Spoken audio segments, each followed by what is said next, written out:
Okay, so here we are, right by the bridge. There's the building. Somebody symbolically put duct tape on there. Maybe they're trying to pretend to be me too, I don't know. Maybe they're trying to pretend that that's my office. I'd like that to be my office, matter of fact. Can I get to work? Can I get a paycheck? Now, anyways, YouTube. Why is this important? I have uploaded so many private videos, guys. You have no idea. And so YouTube is going to be like, hey, 1995, you could watch them all you want. So check that out. Or they're probably going to try to sell the premium. I think that that's what they really want. I think they want everybody to buy the premium YouTube premium subscription. So I feel like that's where the conversation should be going. Anyways, there's all sorts of weird happenings. Talks about my life, you know, and different things. And if people have been following, you know, there's different people who follow, obviously. But if you've been following my story without following my YouTube channel, if you get to see them both coincide, then you'll be like, holy shit, this is really crazy. Anyways, let's zoom in on this building. This is my hand. This is where I'm at.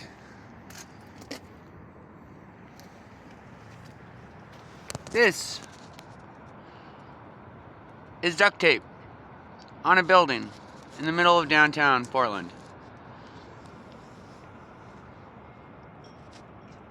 I've got to use my coffee cup as the tripod right now. Let's get a little closer. I mean, why not? No one's playing around here, you know.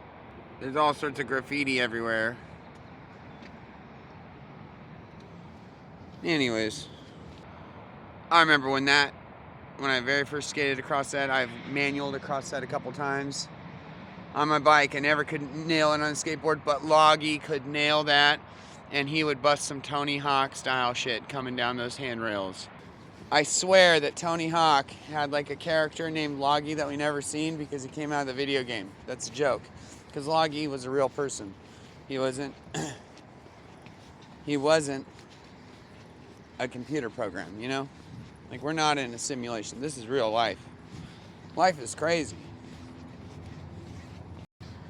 But for a little while, I was like, yeah, this dude came out of the Tony Hawk video game, because there's no way that Loggy could skate like... I mean, we all were around the same age, and it takes so much effort. Like, he had to put so much effort into skating like that.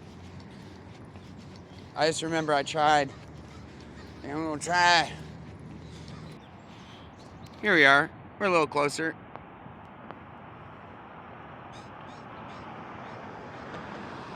Yeah, somebody paid to put duct tape on their window. And the building owner would have to allow duct tape to be put on the window. I'm like hitting the pause button and then inching closer because I'm trying to be more conservative with your time. Clearly, if you sit there and watch my vlogs, some of them are 10, 20, 30 minutes. You might be sitting there for an hour, you're watching the same one. And as you can see, you can still drive a boat around here. Not a lot of traffic.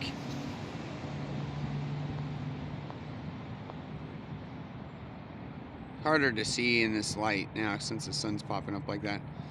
Look at Big Pink though. Bing! I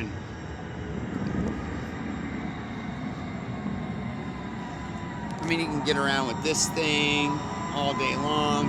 And yeah, these are the ancient ones. Or you can get around with that one. Come by and see this building.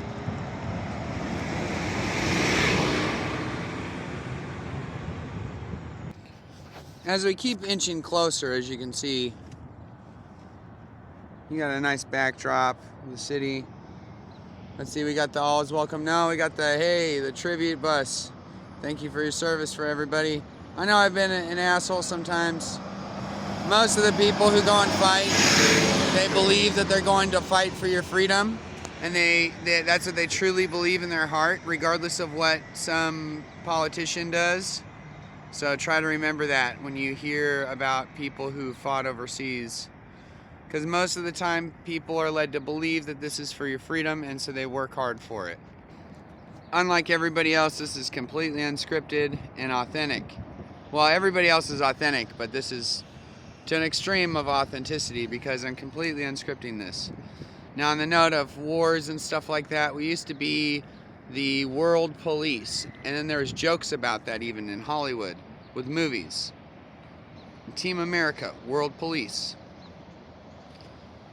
That ended in Iraq. We had a unique situation. And I don't care if, the buses are great because, you can fit 100 people on that bus and get around. If we're still worried about carbon pollution, look, there's always a lift that you can get, you know what I mean? But at the same time, there's something about being in your community and being around people. And the bus used to be kind of like the first social media site, I remember we'd have Polaroid pictures and take, you know what I mean? And sometimes we'd even party on the bus and get kicked off the bus kind of in a weird way, acting loud and stupid, and obviously not partying like adults would, but we would play like loud and obnoxious music, and obviously you're taking pictures of yourself. It's kind of cool because when I think about it now, I just take a selfie with the camera. It's almost like my Polaroid picture, The thing is that I was young enough to remember when cell phones were the size of like 2-quart Stanley coolers, or thermoses.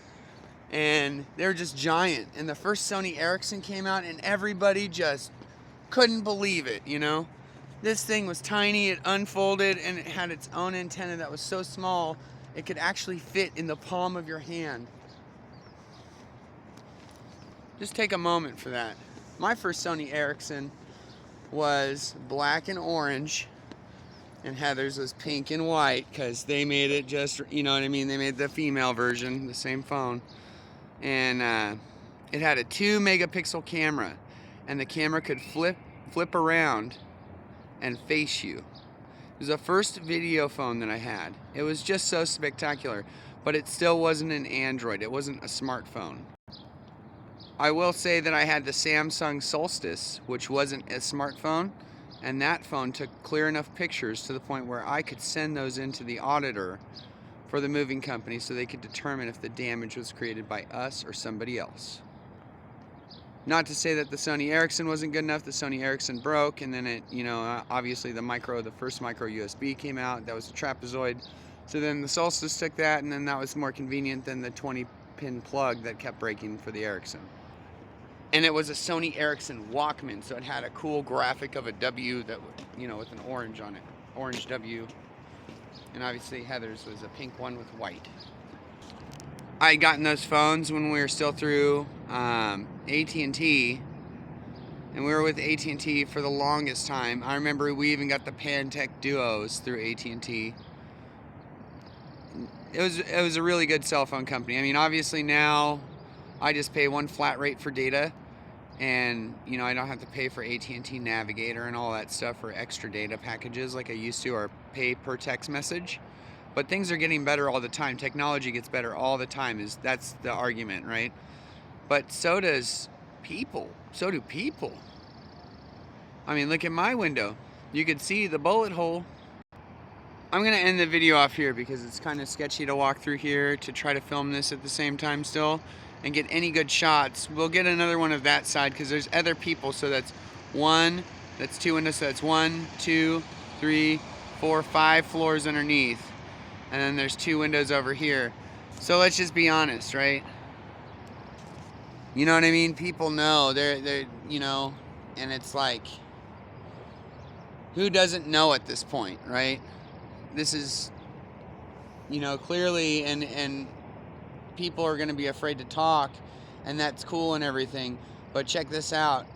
Like, first, you can't snub the rooster. And secondly, once, the rooster disappears for a little bit and then pops back up mysteriously, people won't know what to, and then all of a sudden, and then think about this. What happened with George Floyd?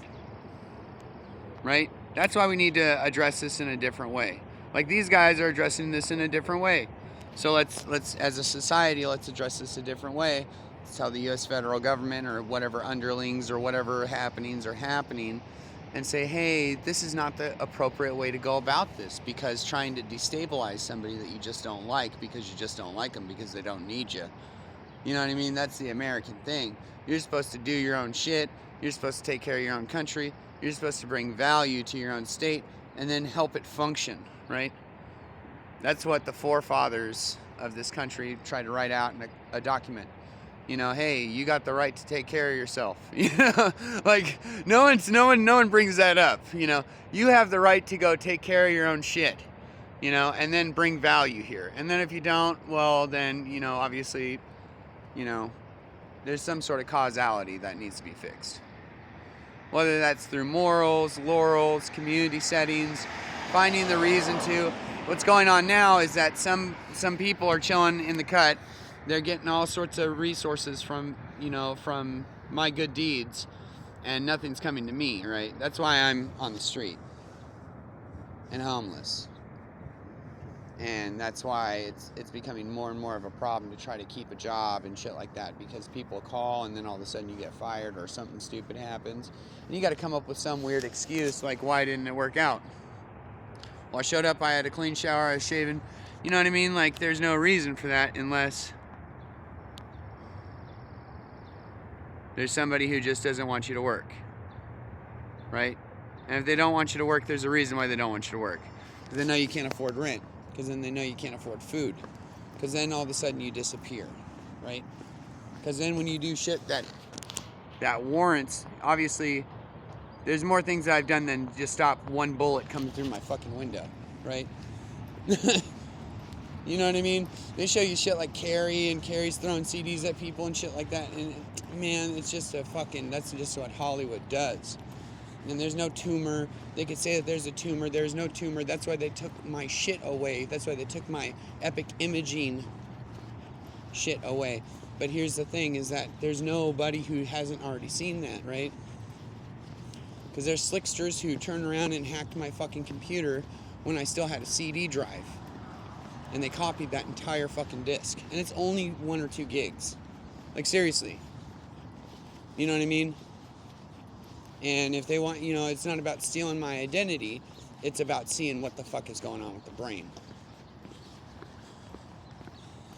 You know? And right after I got the epic imaging done, it was right off 102nd block north of Burnside. They turned into Reyes. You couldn't find any... it was hard for me to research epic imaging again. You know? And things change so quickly, and then Google can only hold so many catch pages. So now the only proof that I have is my word, this video, and that disc. Right? But that disc is at a house that I can't go to because, you know, legal problems that are fustigated. And it's just to try to hide that. Because then next time there's somebody else who can do the same thing, they'll say, oh, it's a tumor, we need to do a brain surgery, and then we need to put a Neuralink in there. And then I know everybody's thinking, well, Elon Musk is going to have control of that. It might not even be that. Again, we don't know if Elon's alive or dead. You know what I mean? You don't know until he's doing a live stream every day proving that he's alive. It's really simple, right? Because there's too many sequential problems with news stories and the things I watch. I couldn't tell you for certain. You know what I mean? It just feels really weird to not know. And to not know that somebody who has that much power could be gone, right? Because you got to think about what happens when somebody has that much power and they just disappear. Now, I'm not saying that Elon's just disappeared, but the causality is a consequence.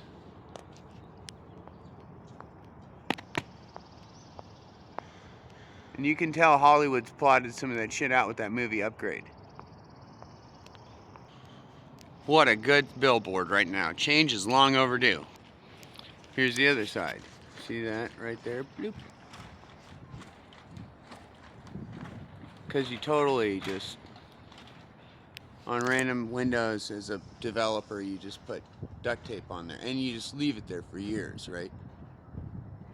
I'm just pointing out an obvious statement because people already seen this a year ago. Over a year ago. They already know. You can go ahead and tell these people that they don't know, that they're crazy, that they imagined what they seen, but they seen it. That's why they know. That's why they're doing that. right? Because they already know. Because they've probably seen it firsthand in person or some sort of shit, and it got them spooked, and then instead they're like, you know what? We're not going to hate this dude. You know? Because that's how Portland is. It's an accepting place. I said that I was going to turn this off a while ago, and I didn't. And it's because I'm getting carried away with unscripted talks. But let me, oh, look at that. There's all sorts of room up in this building, too. I mean, and it's right off the max. There could be a couple stores here. There could be a mini, Meyer and Frank or something like that. Or, look, that could be a mini Amazon store, you know. It would be fitting that it's an Amazon store, too, but a lot of people don't like Amazon. I get it. I've went through struggles with Amazon. My ex-wife, she could buy shoes and they would work all the time. Look, there's plenty of police out. There's no reason why this retail space, I mean, look at, wow. You know, my ex-wife, she could buy shoes off Amazon all day and they worked perfectly, and both, she'd get multiple sets of shoelaces and all that. I had the worst possible time buying shoes from Amazon. And again, it could just be one individual being like, I hate this dude. You know what I mean? It's probably not Amazon, right? Because how does that work? It's coming to the same fucking address. I know, don't cuss, don't cuss. Well, I don't know what to tell you. Life's weird. Don't cuss until you're over 21.